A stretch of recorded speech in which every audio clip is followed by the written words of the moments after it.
Okay, good morning, everyone.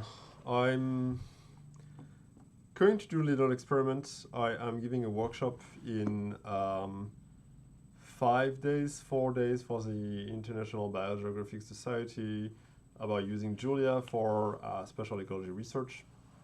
So I wanted to build a little example, and I wanted to test it. So what we're going to do as a little experiment of sorts is use two packages that we have developed with lab members over the past year to build the BioClim species distribution model. So BioClim is it's good at what it does, and what it does is underfit species distribution, but it's something that is a good teaching exercise because it's easy to do. So we are specifically going to be working with working with two packages that are simple SDM layers and GBIF. We're also going to be probably using plots because we want to visualize the thing that we do. And so simple SDM layers is a way of very rapidly extracting information like the BioClim variables, there's some Chelsea thing, land cover information, and manipulating them in a way that is like manipulating Julia arrays in a sense. It's something that is in constant state of development. It's part of the EcoJulia project where we develop these packages. GBIF is a very thin wrapper around the GBIF streaming API, Occurrence and taxa endpoints mostly. It's a convenient way of rapidly downloading some information about where species are, and for building this sort of example, I found it fairly useful, and I might of course be biased because I wrote part of these packages. So here is the point of the exercise. We're going to get data from GBIF. We are going to extract the bioclimatic data at this point, at the point where this species is found. We're going to write a function that's called BioClim or something like that, that is going to do the BioClim model. And then we are going to perform the prediction. We're going to end up with a map that is the BioClim score, or whatever we want to call it, of the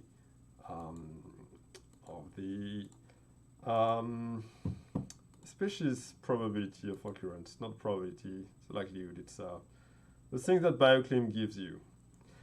Okay, so let me just set up a few things before we start. And what I want to do specifically is look at which variables we are going to use. And for that, I'm actually looking at a manuscript in writing by Gabriel, who's a student in the lab. And we're going to use the same variables. Let me check which one I used. Bio 1, Bio 2, 5, 6, 12, 13, 14, 15. Okay, so here's the thing. We are going to get some occurrence data. So we need to pick a species. We need to pick a species that has presumably something like not too many occurrences, something that is fairly well defined, that not found all over the world, because we want to deal with small layers for the purpose of this example. So we're going to be using, I don't know, Alces. I'm pretty sure the species that exist. I have a picture of it in my office for some reason. So let's wait until plot is done compiling. The way GBIF works as a pipeline is that we need to check that this meaning the string Alces is actually mapping onto valid species name. And for that we have a function called, and my language server is not finished indexing my thing. We have a function called taxon. So gbif.taxon of sp. I forgot to remove the first GBIF dot. Oh yeah, it's good. Okay, So this is actually a taxon. Let's have a look at the type of that. The type of, it's a bad idea to name it taxon. We're going to name it tax. It is a something of the type GBIF taxon. The idea of having a type for that and not just a string is because we do have a little bit of information in there. We have the its family if we want. So the family of Alces is the Cervidae family, which in GBIF is represented by the ID 5298. We have its status, and the status of this name is accepted. So that is taken from the list of status that GBIF can have, and this one is a valid name for a species. And then we can, and then that's it. And if we look into species here, we know that the species Alces has the ID 2440940.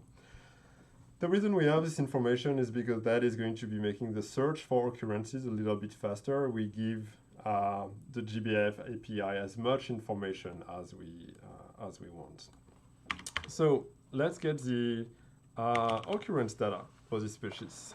So the occurrence data are going to be, I don't know why I am giving the name of the package before. I've been teaching linear stability analysis all morning and my brain is fried, but that's fine. Okay, so occurrences. The function is occurrences, and it takes either a pair of a series of pairs that are the arguments from the GBIF API. So we are passing this, we're converting that into the URL of the query directly. So you need to go check the GBIF documentation. But we can also give it a first argument, an optional argument, which is a GBIF taxon. And so that is going to make sure that we only work on occurrences that correspond to Alces. So if we run this thing, there is going to be this thing. So we are denoting 20 out of 80,976 records. By default, we are respecting the GBIF API paging information, which are 20 species by page. And if we look at what OCC is, it is an object again of type GBIF records. And we know that it has 20 records downloaded, and we could get 80,000 if we want. So if we want to get the next page of the records, what we're going to be using is a function called occurrences bang oc. So we can call the occurrences function again on the occurrence object, and that is going to say how many do we have, where do we stop, and how many can we get, and that's going to get the next page. So we can do a loop. Like we can do a loop that says while the length of this thing is not the number of these things. Let's download all of that. That being said, we don't necessarily want to do that because Alces has a lot of species. So we are going to do a few different things. We are going to do a few different things, such as restricting our occurrence search to things that as coordinates. As coordinates equal true, I think, is a not allowed by the GBIF API. So one thing I do most of the time, which I mean all of the time, that I go and open the GBIF API next to me when I am writing my little code, because there is no way I'm going to store all of the parameters of the GBIF API in my brain. I'm going to accept the cookies and say as coordinate. Cool. So what we wanted to do in fact was as coordinate. So there is 20 out of 79,000 things. Okay, so that's good. We have added a query pair at this thing. Let's do another thing. Let's focus on, I think there is a way to sort by continent. Yes. So continent is a way to filter by some area in space. So we are going to do continent. And what it says here is it needs to be something that is defined in the continent enum. And the continent enum is in yet another part of the GBF documentation. And it has to be one of these constants: Africa, Antarctica, Asia, Europe, North America, Oceania, South America. So we're going to say continent is Europe.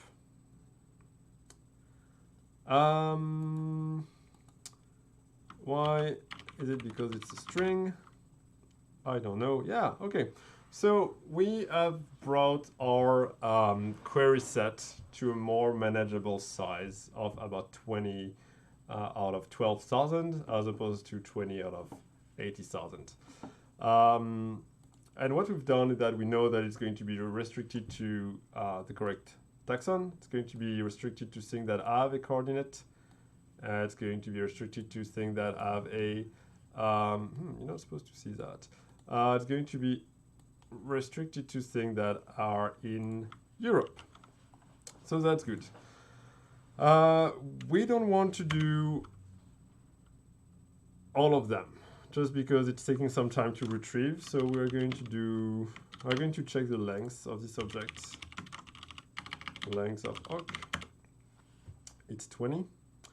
And the size of Oc is 12,000. We don't want 12,000, so we are going to do while, length of Oc is less than 1,000. We are going to go get some more occurrences. And then we're going to info the length of Oc. Okay.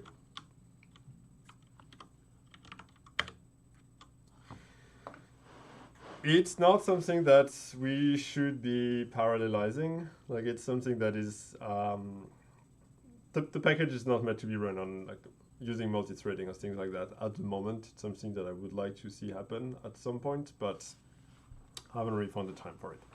Okay, so let's have a quick look at what is in Oc. So this is a type of the type GBIF record. We can look at type of Oc, GBIF records. Let's have a look at field names of GBIF records, I would say. So this has two fields. The first is query, and the second is occurrences. Query is storing all of the metadata. It's not important for the user. The second is the occurrences, very important for the user, but it's also something that we can access directly. So what if we do Oc1? So a GBIF occurrence, GBIF records is essentially a giant array with a single dimension, and the single dimension is storing the occurrences. So we know that the first record is a GBIF record that has this ID, this species, and was found in Sweden. We can also do things like what is in a GBIF record. So let's do GBIF record. And it has a bunch of different information that are all taken more or less directly or converted to the appropriate Julia types from the GBIF API. There's a key, the data set, the publishing org, publishing country, protocol, country code, basis of record, everything. So if you want to do some filtering, you can. If you want to check for things that have a given precision and certainty, a list of specific special issues that you care about, if you want to restrict by date, you can do that while you do the querying through occurrences, or you can do that after the fact. The idea of doing that after the fact is that you can undo, you can mask and unmask these objects. They're actually giant views. Anyways. And they have something which is called latitude and longitude. So we could do Oc1 dot latitude. So that is the first. Latitude of the first observation. So if we want to do something like where are the species distributed in Europe, we could do chord equal. Let's do a little tuple O dot longitude, O dot latitude for O in Oc. That's going to be a list of latitudes and longitudes. It's good, and so we can probably plot that. It is going to take a little while to do the first plot, but then after that we're all ready to go. Yeah.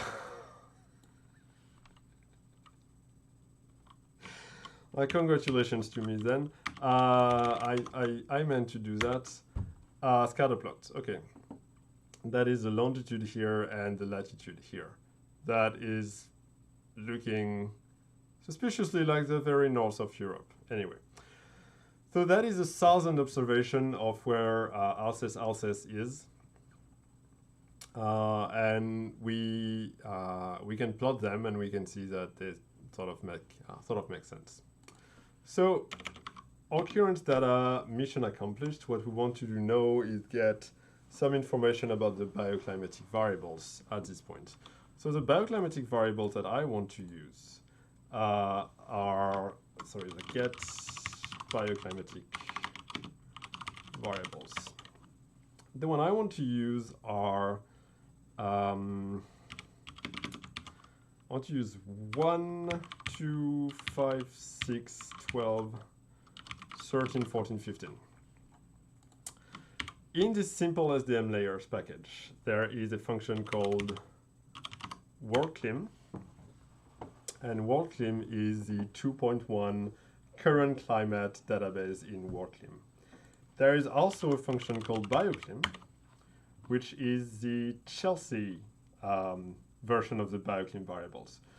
The reason we are going to be using the WorldClim database is that they are much coarser in resolution, and so they're going to be a lot faster to deal with. But for actual analysis, we would probably use the Chelsea database. So the variables we'll get are 1, annual mean temperature, diurnal range, max and mean temperature, warmest, coldest. 12 is precipitation, 13 is wettest month, 14 driest, and 15 is seasonality. Anyway, the other one that we selected as being the best variable for another project and not necessarily the best variable, probably not the best variable for the moose, but anyway. So the way the WorldClim function works is that you can give it a number, or you can give it a range, or you can give it an array. You can also do something fairly interesting, which is give it a bounding box. And the reason you want to give it a bounding box is because internally we are going to be downloading a Geotiff file. And let me show the sidebar here, just so you know what's going on. And then this Geotiff file is going to be read using a wrapper on, what's the name of this thing? GDAL. And if you give it a bounding box, it's going to only allocate the amount of memory that you need to store the data. One thing that is interesting that we can get the bounding box by looking at the bounding box of observations here. So let's do that. We are going to say that left and right, which are going to be the maximum of the longitude, are going to be the extrema of O dot longitude for O in Oc.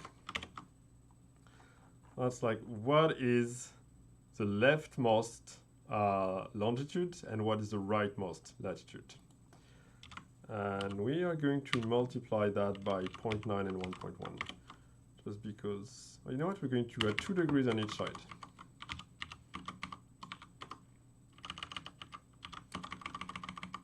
Just to have a little bit of breathing room. So we're going to clip all things from 2.4 to 13.7. 7, whatever. And then bottom and top are going to be the exact same thing, but for the latitude. So we're defining a quick and dirty bounding box here. I go from 51 to 72. All of that is within the range of the BioClim variables, I think. If not, we'll get an error message and we'll fix it. But for the moment, we're going to assume that it's good. Okay. So what we want to do next is get our BioClim variables, and we're going to be using WorldClim with the codes of the variables that we want. We want the resolution to be 10. We want something fairly coarse. Maybe we'll drop that down to 5 if it's too much. And then left equal left, right equal right, top equal top, bottom equal bottom. Okay. This one is going to take a little bit of time because it is going to download the zip file. So that's creating a folder called assets here. And assets is going to be storing the zip file, and then it's going to extract the TIFF for each of the layers. And then it's going to read all of the layers into memory. So this one is actually not that bad. And it's going to give us a vector, an array of simple SDM predictors. Simple SDM predictors are objects that are not mutable. There's a difference between them and the simple SDM response, which is the exact same field and exact same thing. They behave in the same way, but simple SDM response is mutable. You could change a simple SDM predictor if you want, if you know the type is organized and you access the field directly, but just like the operation in the package, the user-facing version of the package is not going to change the predictive variable. Let's have a quick look at plot BC vars1, which is temperature. Color equal thermal, is that a thing? I don't know, we'll find out. And let's just have a little look. Yeah, okay. So that is our first predictor layer. That is a temperature that goes from 10 to -3 here, average temperature annually for the bounding box that we have defined. Let's do frame equal box. That is so much better. We are ready to publish this. And then we are going to maybe scatter the coordinates. Let's give them nullable, color equal gray, and let's do a little alpha equal 0.7, and let's do a quick little no stroke around them. Okay, cool. So that is the bounding box, and every point here is an occurrence. So we have mapped the way we have mapped our occurrences on the predictors that we have. That's good, and that is the first step for the thing that we want to do next. By the way, that is very suspicious. We do have a moose that is somewhere off the coast of Europe, like pretty far from where it should be. That's a good example of something that we might want to filter out of the analysis, but the way things are going to work internally is that the occurrences that have no value in any of the layers are going to be removed anyway, just to protect from the fact that, you know, people don't necessarily type in the coordinates correctly. That is a good example. Something that is suspiciously within the bounding box, but also clearly not. And actual observation also, I don't know, moves are semi-aquatic animals, you never know. Who am I to judge? So we got the bioclimatic variables, and then we got the coordinates. One thing that we would like to do now is extract the values of each of these layers at the places where we have species. And remember that the layers in simple SDM layers, they work just like layers, just like arrays in Julia. but we have built in a few convenience functions, such as bcvars. Let's take the first one, where if you access a layer using a GBIF query as an index, it's going to give you, oh, why is it not? What is going on? Okay, that's something that I need to fix. Obviously, we broke.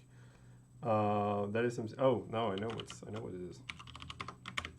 It's good. Yeah, it is going to give you the values for each of these coordinates. So if we want to do something like, what is the densities in stat plots? We're going to do an histogram. What is the histogram of temperatures where we find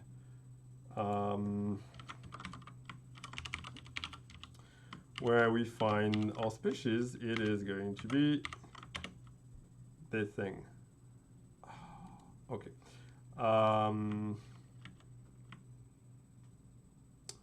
Let me check. There is one that is still nothing anyway. So one of the issues we're having here is that the Geotiff files are encoded using not necessarily 60-bit floating point numbers. BioClim 2.1 is 32 bits floating point. Chelsea is the same thing. The land cover data are unsigned 8-bit integers. I think they go from 0 to 100. So we would need to do a little bit of manipulation here to get the histogram. I don't feel like doing that because it's not very to the point. So let's do something else instead. We want to build the BioClim model at the moment.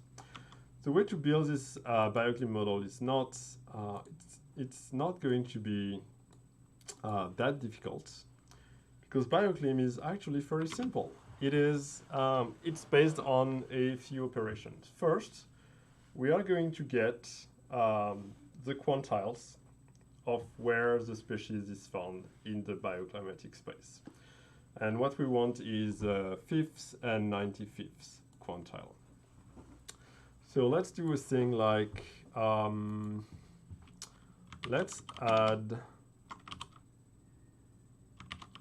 I'm trying to remember what the quantile function is. It's probably in statistics, but I'm not sure. It might also be in stats-based. We'll see. Let's add statistics and see where that leaves us. That is taking a lot of time. Okay, anyway. Okay. What if we do using statistics? Quantile. Okay, it's good.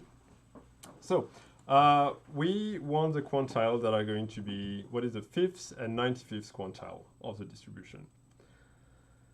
And BioClim is leaving away, I think, 10%. Is it 5%? We're going to say 5%. That makes more sense to me right now. Okay, so the first thing is going to be transforming the value occupied by every occurrence into its quantile. Let's do that for the first layer. So it's bcvars1, that is layer number 1. We extract at the given coordinates. No, not at the coordinates. We extract at the occurrences.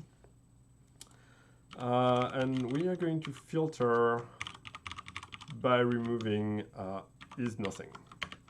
So why nothing and not NaN? It's because internally a layer in simple SDM layers has a value of nothing when there is not a value. And it's because NaN is not defined for all types, and because we didn't want to, we want to be able to do some application where we're not storing numbers. A thing I do on the side is that I'm storing ecological networks in the cells, and I want to have either a network or nothing, and there is no NaN type that's defined for everything.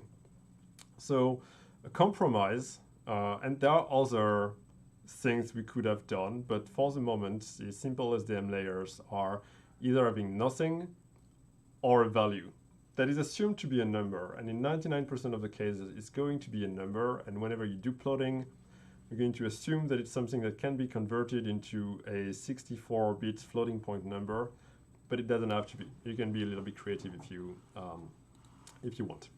So we've removed one element here. The Quantile function is going to, we can check where are the, let's do 0.025 and 0.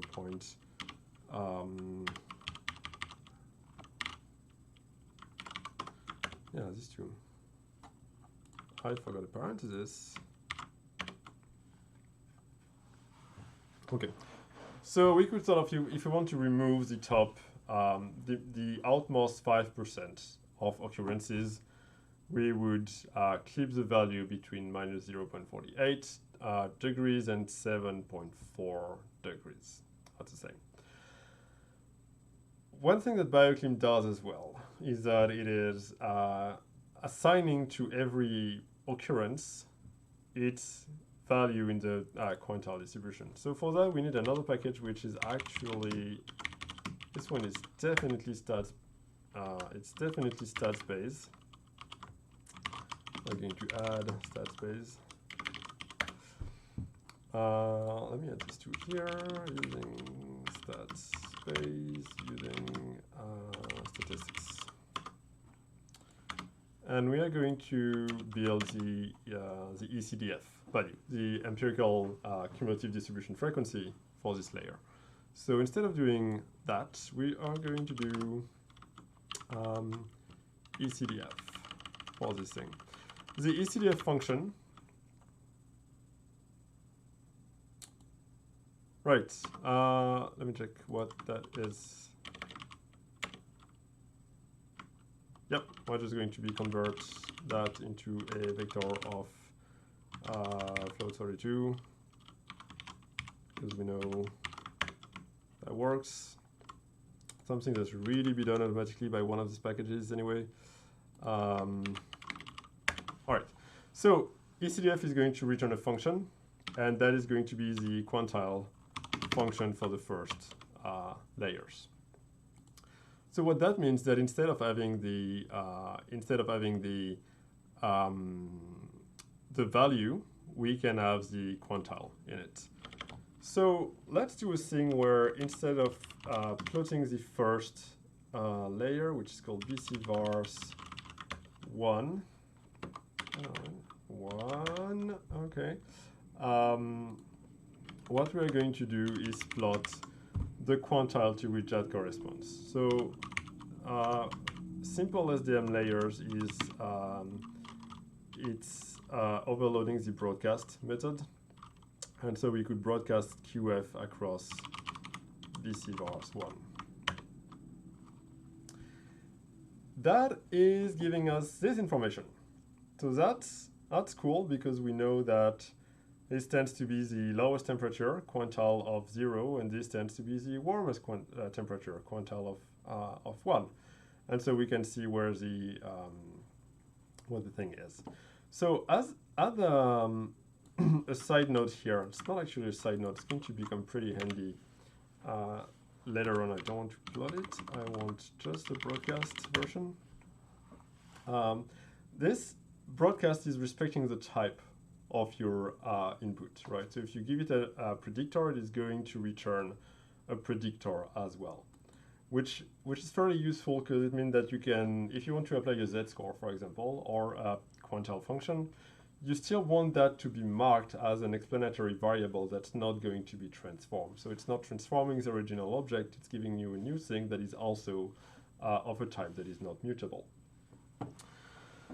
So what do we want to do from here? Well, we'll need to transform things a little bit because BioClim is actually assigning its maximum score when the value is 0.5.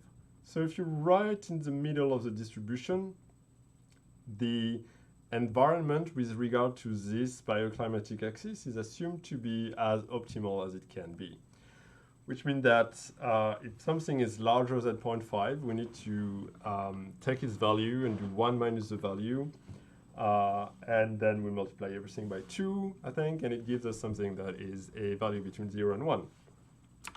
So it means that building a BioClim function is going to be a little bit of like taking all of these pieces together, right? So let's do that. We're going to write a function and call it going to call it SDM, because why not? It's going to take as input a layer, which will be of type TL. It's going to take as another input something that is a series of occurrences of type TO, and we're just going to annotate all of that because it doesn't really matter. This is going to be a simple SDM layer, and TO is going to be a TBF records. Okay. So simple SDM layer is a supertype of simple SDM predictor or simple SDM response, and that's just, we can pass a mutable or immutable version of. If we want to do it, we can. So the first thing we need to do is this thing. Actually, we want to take the layer, index it with the occurrences, convert to a vector of this thing. We don't quite know that it's going to be a float 32, so there is a function we can use, which is simple SDM layers dot, I want to say inner type. Let's check that. Simple SDM layers dot inner type, BC vars 1 should be float 32. Yeah, okay. Looking for the inner type of that has almost no cost in terms of computation, so that's fine. What else? So we have the Quantile function, and then we are going to broadcast it to the layer, and that's going to be the Quantile layer. And then we need to do a score layer, which is going to be broadcast the BioClim score function on the Quantile layer and return the score layer. So the BioClim score function, we're broadcasting twice, and we could really get away with that and broadcast only once. I don't really care at this point. It's going to work all the same. The BioClim score function is going to take a number.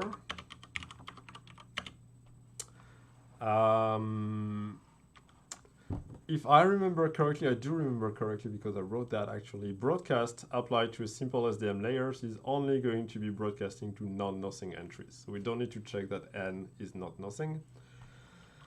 What we need to check is n is larger than 0.5. If that is the case, we return 1.0 minus n.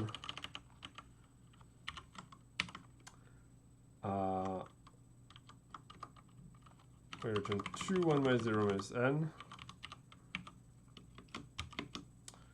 And if not, we return n. No, we return 2n. Yeah. So that's BioClim score. I think we'll check that.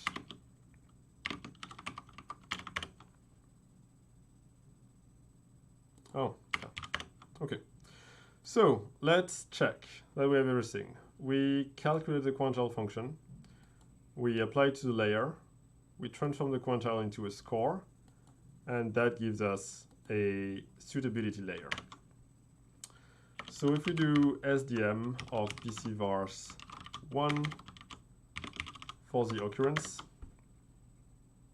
we get a simple SDM predictor, and let's check that the value match.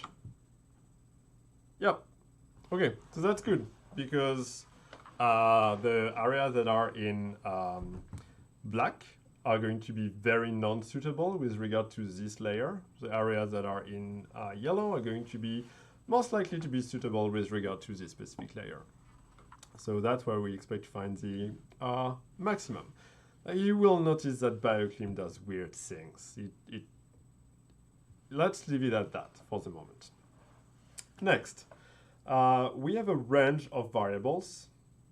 And what we want to do with this range of variables is decide that what matters is actually the minimum suitability. So if we have a pixel that has a suitability of 0 for precipitation and 1 for temperature, the global suitability of this pixel is going to be 0. That is something that shouldn't be too difficult to implement, and maybe we have implemented it already. I need to check. Yes, I did yesterday. It's not on master, it's not released, so I can use it. So we're going to do that the manual way. It's fine. It's not a big deal. Or can we use reduce? I don't know. So anyways, first thing we need to do is have a bunch of suitability things that are going to be SDM of BC_var for BC_var in BC_vars. That's going to be an array of layers. It's not too bad in terms of how long that takes. That can be run in parallel if you need. We really don't need it. And that is going to give us the suitability for all of them. What if we do plot of suitability? Yeah, let's plot that.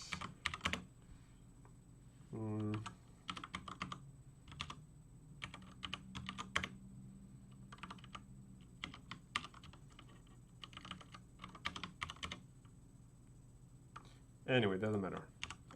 We could look at the suitability of any of these layers and see what is going on. So what I want to do now is aggregate all of that so that we get something that is the minimum value for every thing, right? And so we want to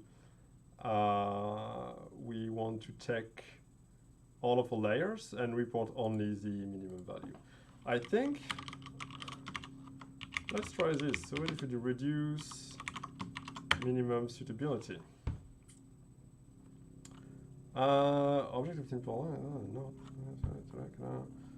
That's probably something that I should have defined at some point. Okay, so let me check what we need to do.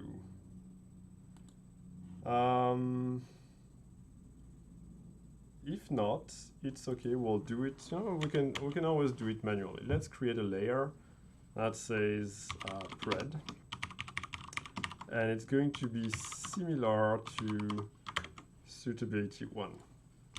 So when we say it's similar, it means that it's going to be 0 if it's nothing, 0 if it's not nothing, and nothing if it's nothing, and it's going to have the same type internally. And then what we can do is, there are a bunch of things we can do. We could go through the iteration interface, but we're just going to go the long way and say for that. So for lon in longitudes of pred and for lat in latitudes of pred, we're going to write code that is explicit but inefficient. Not that similar is a response here, and a response is mutable, so that we are able to put some values in, which is good. So the values for that are going to be suitability, S, longitude, latitude for S in suitability. That's terrible in terms of allocation, but anyway. And then the pred lon lat is going to be equal to the minimum of P.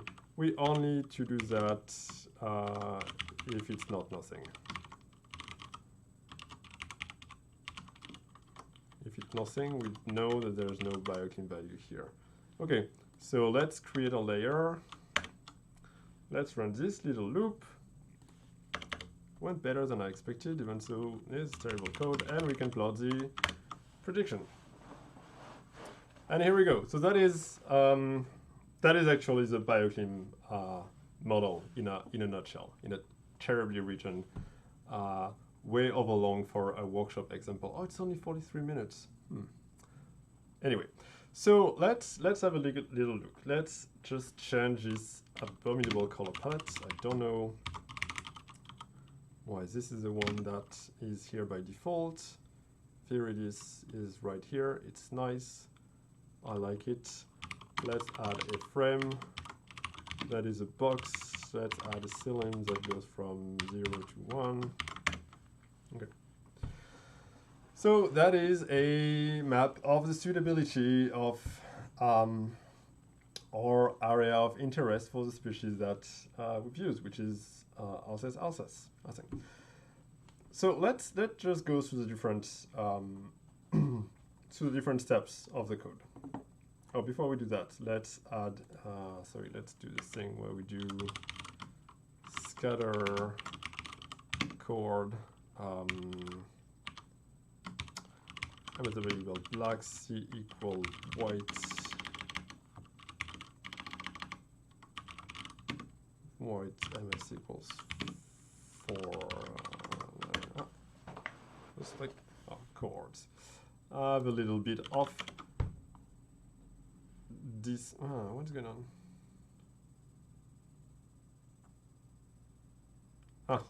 It's MSC equal black.